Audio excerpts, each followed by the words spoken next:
Assalamualaikum warahmatullahi wabarakatuh dan salam sejahtera. Terima kasih masih terus pantangi channel Superman Tampu ya. Kali ini kami akan menyampaikan atau menyajikan materi bahasa Indonesia, yaitu materi tentang kaidah kebahasaan teks diskusi. Namun sebelum lanjut, kiranya dapat menekan tombol like, komen, dan subscribe. Jika berkenan, silahkan bagikan tayangan ini karena berbagi ilmu itu baik.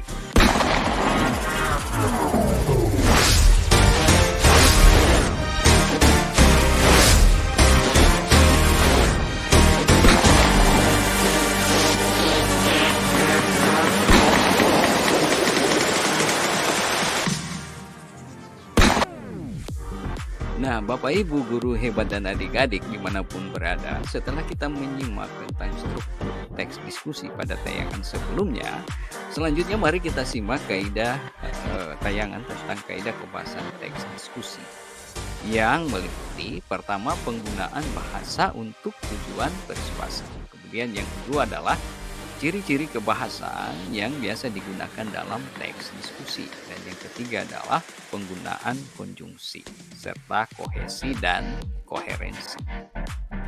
Baik, mari kita urai satu persatu. Berkaitan dengan kaidah penggunaan bahasa untuk tujuan persuasif, kita harus memperhatikan pertama audiens, kedua gagasan, ketiga sarana persuasif, keempat kosakata, dan kelima kohesi. Pertama, berkaitan dengan audiens. Nah, kalau kita berbicara tentang kaidah kebahasaan yang berkaitan dengan audiens, maka bahasa yang digunakan dalam teks diskusi harus mampu atau dapat meyakinkan pembaca atau pendengar. Kedua, gagasan. Artinya, pilihan kata atau bahasa yang kita gunakan harus mampu menjelaskan dan menghubungkan gagasan-gagasan dan argumen, serta mampu menjelaskan alasan-alasan yang ada di dalam teks diskusi itu sendiri. Kemudian yang ketiga adalah sarana persuasif. Yang dimaksud dengan sarana persuasif di sini adalah kejelasan pemaparan pendapat yang disampaikan oleh penulis dan kemampuan meyakinkan pembaca atau pendengar. Sedangkan yang keempat adalah kosakata. Artinya kosakata yang digunakan harus benar-benar harus sesuai dengan topik dan konteks diskusi.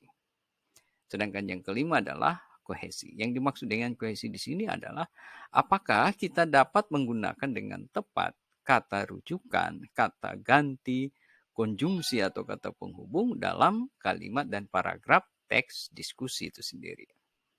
Selanjutnya, Bapak Ibu guru hebat, berkaitan dengan kaidah ciri kebahasaan yang biasa digunakan dalam teks diskusi. Terdapat beberapa hal yang harus kita perhatikan. Pertama, kalimat yang digunakan dalam teks diskusi harus menunjukkan waktu sekarang, karena biasanya berbicara tentang permasalahan aktual dalam teks diskusi itu sendiri. Begitu pula kata-kata yang digunakan harus menunjukkan waktu kini dan menunjukkan apa yang sedang terjadi.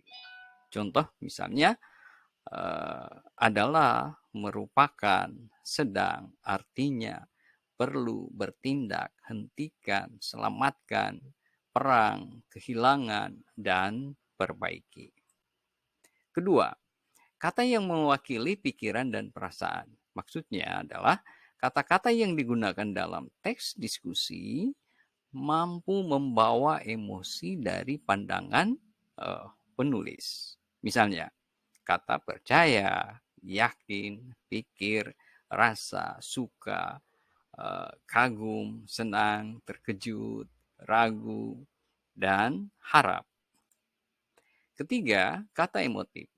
Penggunaan kata emotif dalam teks diskusi akan melibatkan pikiran pembaca, seakan-akan pembaca melihat persoalan seperti apa yang kita pikirkan atau seperti apa yang dipikirkan oleh penulis. Misalnya, kita menggunakan kata ganas, unik, liar, buas, berharga, istimewa, kumal, menakjubkan, berbahaya, brutal, sejuk, dan lembut. Kemudian yang keempat, bahasa evaluatif.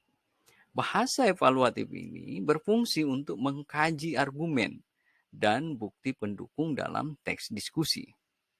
Nah, kata-katanya atau contohnya misalnya kata penting, sederhana, berpikiran sempit, mengancam, sangat jelas, menguntungkan bagi masa depan, lebih mudah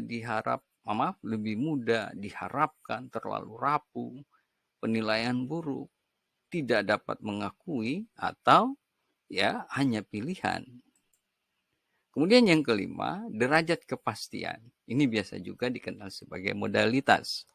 Artinya, seberapa pasti pernyataan kita sebagai penulis, apakah kita eh, ingin membuat orang setuju dengan pendapat kita, atau kita ingin membuat orang menjadi ragu dengan pendapatnya sendiri.